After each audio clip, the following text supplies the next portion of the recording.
On va vraiment parler des red flags, une marque qui fait du dropshipping, qui a acheté des abonnés. Et ça, c'est quelque chose qui se fait pas. Enfin, c'est pas comme ça que se déroule une collaboration. Il ne doit jamais débourser un seul centime pour collaborer avec une marque. Tout ça, c'est non. Enfin, c'est un scam, clairement. Il faut absolument établir un contrat. En gros, c'est simplement une tactique pour essayer de te voler ta vidéo et de pas te payer. Tu vas voir, elle va disparaître dans la nature, elle te payera jamais. Pour moi, c'est assez louche. Tu peux tenter, hein, ou qui ne tente rien n'a rien.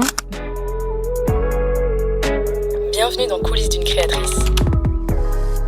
Hello et bienvenue dans ce nouvel épisode de podcast, un épisode où on va parler création de contenu, collaboration avec les marques et surtout les red flags, les choses auxquelles tu dois faire attention avant de travailler avec une marque. Juste avant de commencer, si tu me connais pas, moi c'est Lodis, j'ai 26 ans, je suis créatrice de contenu et formatrice. J'ai aussi un studio de podcast, c'est d'ailleurs ici que j'enregistre cette vidéo. Donc si tu m'écoutes sur Spotify, Apple Podcast ou Deezer, tu m'entends en format audio, mais sache qu'il y a aussi la version vidéo du podcast qui est maintenant disponible sur YouTube. Donc pour t'expliquer rapidement, pour la partie création de contenu, moi je collabore avec des marques, mais je ne suis pas une influenceuse. Donc ça veut dire que je crée en fait des vidéos autour des produits que les marques m'envoient, mais ensuite je vais vendre ces vidéos à la marque et la marque va pouvoir l'utiliser sur ses réseaux sociaux, soit en organique dans son feed ou alors en publicité avec un budget sponsorisé derrière. Donc c'est ce qu'on appelle du contenu UGC. C'est pour ça que pour exercer ce métier, t'as pas besoin d'avoir une grosse communauté, d'avoir plein d'abonnés, simplement d'avoir un bon smartphone qui fait des bonnes vidéos, d'avoir des compétences en montage vidéo et des compétences aussi dans l'art de raconter une histoire à travers une vidéo, puisque tu vas devoir raconter une histoire autour des produits. Enfin, l'idée, c'est vraiment de convertir grâce à ta vidéo. Et donc, c'est pour ça que les marques vont te payer. Donc, si tu veux en savoir plus, n'hésite pas à me rejoindre sur Instagram. Je partage beaucoup plus ça en détail. Surtout si tu viens de me découvrir, hein, évidemment, je sais qu'il y a des personnes qui écoutent le podcast chaque semaine, donc qui savent de quoi je parle. Mais donc, bref, ici, on va rentrer dans le vif du sujet. Donc, comme je te l'ai dit, on va vraiment parler des red flags, les choses auxquelles tu dois faire attention avant de collaborer avec une marque, parce que un peu comme dans tous les secteurs, il y a des choses auxquelles il faut faire attention, il y a des dérives, il y a des marques, des personnes mal intentionnées qui vont essayer de scammer, d'arnaquer, et donc tout ça il faut y faire attention, et c'est pour ça que je vais te partager vraiment, là j'ai 10 red flags à te partager dans cet épisode, et on va commencer tout de suite avec le premier. Le premier red flag pour moi, c'est quand une marque te demande du contenu ads en gifting. Donc un gifting, c'est quand tu vas collaborer avec une marque mais ne pas être rémunéré. Donc en gros, elle va pas te payer, elle va simplement t'envoyer le produit et toi tu vas l'avoir gratuitement, mais tu vas pas être rémunéré pour ta vidéo.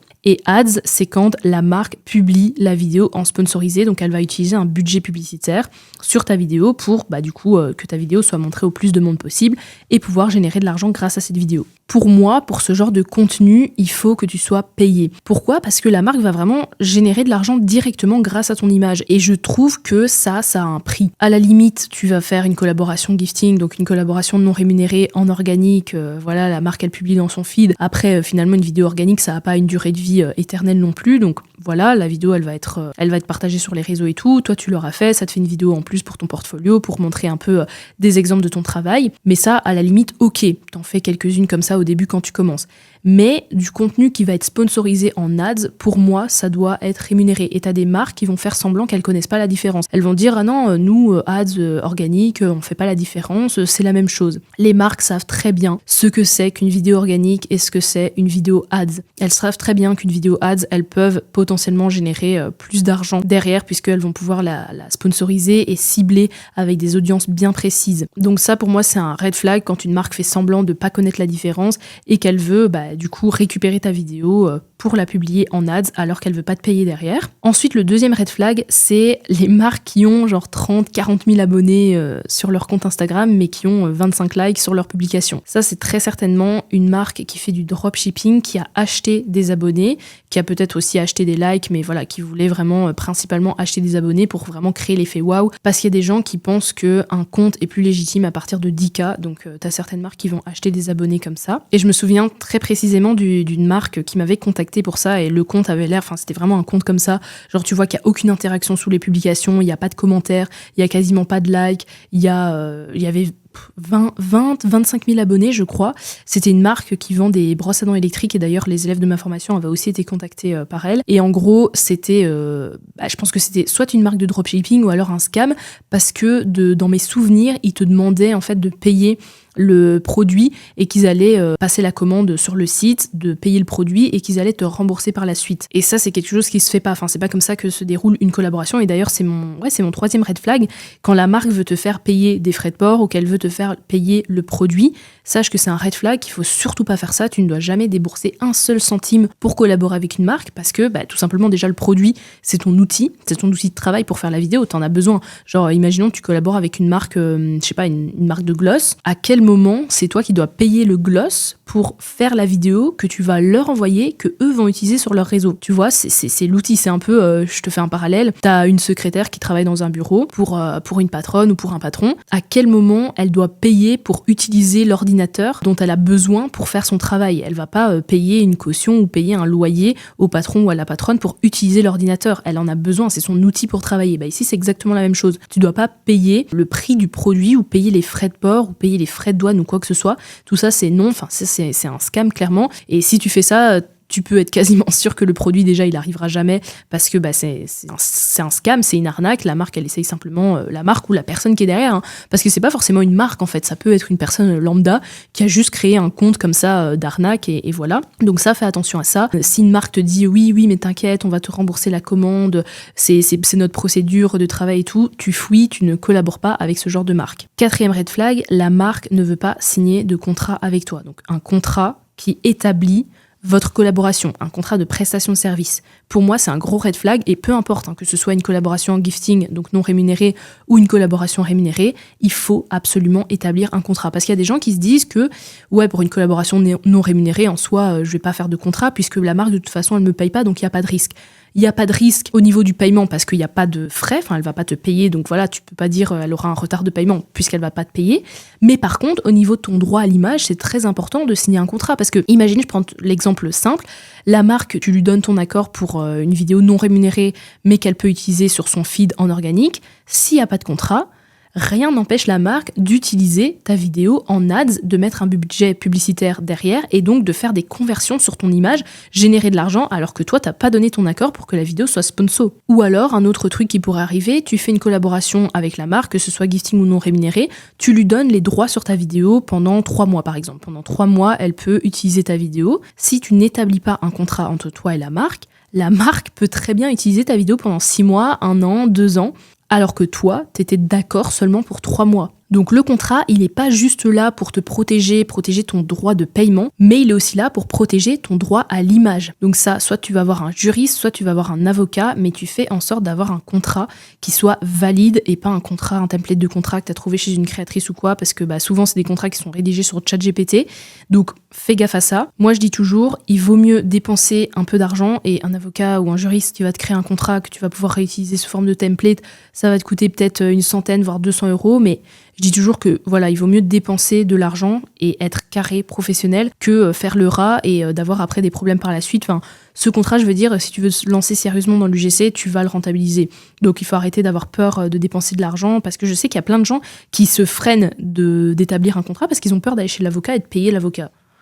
Bref. Ensuite, 5e red flag, quand la marque te demande d'envoyer ta vidéo sans filigrane pour la valider, parce que si tu l'envoies avec filigrane, elle peut pas la valider et donc elle peut pas te payer. Donc en gros, le filigrane, c'est un peu la bande, enfin le truc que tu vas mettre sur la vidéo un peu en transparence pour que la marque, si elle te paye après, qu'elle puisse pas utiliser ta vidéo sans te payer. Elle sera obligée de te payer et ensuite, toi, tu livreras ta vidéo sans filigrane. Il y a des marques qui, parfois, vont te dire « Ah ouais, non, mais nous, pour valider la vidéo, on a besoin de la réceptionner sans le filigrane parce que sinon, on voit pas trop. » C'est n'importe quoi, c'est du bullshit. Si ton filigrane, il est un petit peu en transparence, t'essayes de le mettre sur toute la longueur de la vidéo, mais un peu en transparence, la marque sait très très très bien voir le résultat final de la vidéo et elle a pas besoin d'avoir la version sans filigrane. En gros, c'est simplement une tactique pour essayer de te voler ta vidéo et de pas te payer. Genre, une fois qu'elle aura récupéré la vidéo sans filigrane, tu vas voir, elle va disparaître dans la nature, elle te payera jamais. Donc ça, fais très attention à ça. Tant que tu n'as pas été payé, tu n'envoies pas ta vidéo sans filigrane. 6e red flag, c'est quand tu reçois un inbound. Donc donc une marque te contacte pour te proposer une collab, mais que l'adresse, c'est une adresse Gmail. Pour moi, une marque, ça doit avoir un nom de domaine qui est personnalisé. Alors tu pourrais te dire, oui, mais il y a des marques qui sont pas encore établies, qui débutent et tout ça. Oui, c'est possible, mais c'est quand même assez rare parce qu'une marque, généralement, elle va avoir un site web. Sur ce site web, elle a un nom de domaine.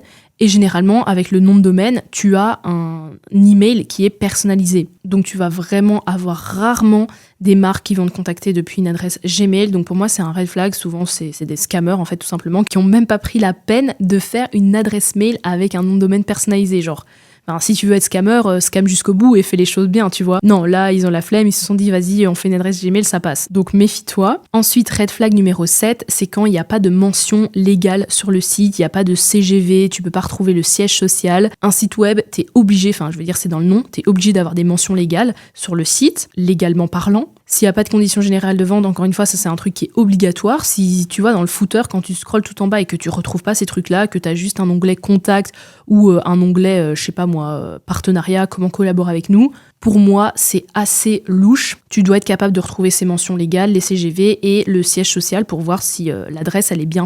Il y a vraiment une adresse établie parce que quand tu crées une entreprise, tu es obligé de la lier à une adresse.